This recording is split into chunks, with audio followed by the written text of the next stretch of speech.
everyone মই জিমা কলিতাই আজি পুনৰ আপোনালোক সকলোকে মোৰ চেনেল গ্ৰীণ স্পেচেছলৈ স্বাগতম জনাইছোঁ আশা কৰোঁ সকলোৰে ভাল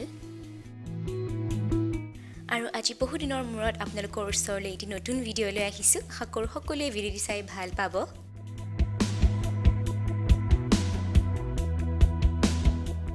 আজিৰ ভিডিঅ'টো হ'ব গোলাপ ফুলৰ ওপৰত মোৰ চেনেলত ইতিমধ্যে ভিডিঅ' উপলব্ধ আছে যদিও আজি কিছু সৰু সৰু কথা আপোনালোকৰ লগত শ্বেয়াৰ কৰোঁ বুলি আহিছোঁ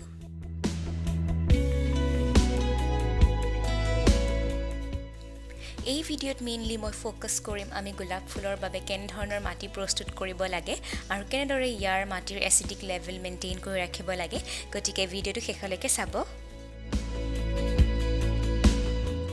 প্ৰথমে আমি কথা পাতিম ইয়াৰ মাটিৰ ওপৰত গতিকে গোলাপ ফুলৰ সয়েল মিক্সৰ বাবে 50% গাৰ্ডেন সয়েল 30% গোবৰ সাৰ আৰু লগতে 20% ভাৰ্মি কম্পোষ্টৰ ব্যৱহাৰ কৰিব মন কৰিব যাতে গোবৰখিনি যিমানেই পুৰণি হয় সিমানেই ভাল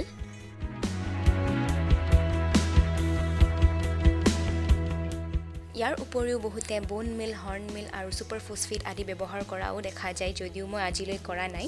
মই আপোনালোকক আগৰ ভিডিঅ'ত দেখুৱাৰ দৰে খলি হৈ কলৰ বাকলিৰে প্ৰস্তুত কৰা ফাৰ্টিলাইজাৰ আদি ব্যৱহাৰ কৰোঁ আৰু খুব ভাল ৰিজাল্ট পাইছোঁ গতিকে মই কেমিকেল ফাৰ্টিলাইজাৰ ইউজ নকৰোঁ আৰু আপোনালোকেও কেমিকেল ফাৰ্টিলাইজাৰৰ পৰিৱৰ্তে অৰ্গেনিক ফাৰ্টিলাইজাৰ ব্যৱহাৰ কৰিব চেষ্টা কৰিব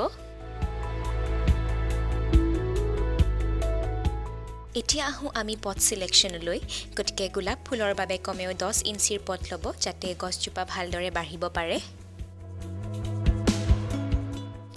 আৰু এতিয়া মই আপোনালোকক দেখুৱাম যে আমি কিদৰে অতি সহজতে চাহপাতৰ প্ৰয়োগ কৰি গোলাপ ফুলৰ মাটিৰ যিটো এচিডিক লেভেল সেয়া মেইনটেইন কৰি ৰাখিব পাৰোঁ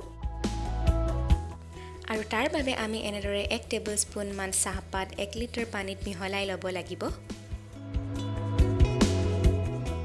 আৰু এনেদৰে মিহলাই ইয়াক এদিনৰ বাবে ৰাখি দিব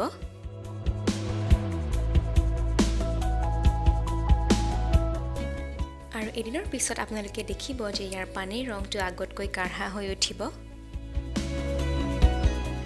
আৰু এনেদৰে এই চাহপাতৰ পানীখিনিতে আকৌ 1 লিটাৰ পানী মিহলাই ল'ব আৰু আপোনালোকে আপোনালোকৰ গোলাপ ফুলজোপাত দি দিব আৰু ইয়ে আপোনাৰ গোলাপ ফুলজোপাক ভৰপূৰ মাত্ৰাত নাইট্ৰজেনৰ যোগান ধৰিব লগতে ইয়াৰ মাটিৰ এচিডিক লেভেল মেইনটেইন কৰাটো সহায় কৰিব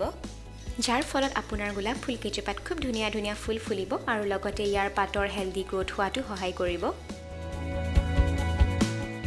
গতিকে আপোনালোকেও এইবিধ ফাৰ্টিলাইজাৰ ব্যৱহাৰ কৰি চাব আৰু কেনে পাই মোক জনাবলৈ একেবাৰেই নাপাহৰিব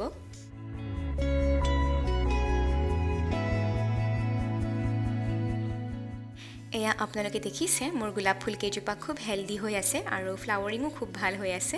আৰু মই আপোনালোকক কোৱাৰ দৰে খলি হৈ কলৰ বাকলি চাহপাত আদিৰে প্ৰয়োগ কৰোঁ আৰু খুব ভাল ৰিজাল্ট পাইছোঁ গতিকে আজিলৈ ইমানেই আশা কৰোঁ মোৰ ভিডিঅ'টি চাই আপোনালোকে ভাল পালে আৰু যদি ভাল পালে তেনেহ'লে লাইক শ্বেয়াৰ আৰু ছাবস্ক্ৰাইব কৰিবলৈ একেবাৰেই নাপাহৰিব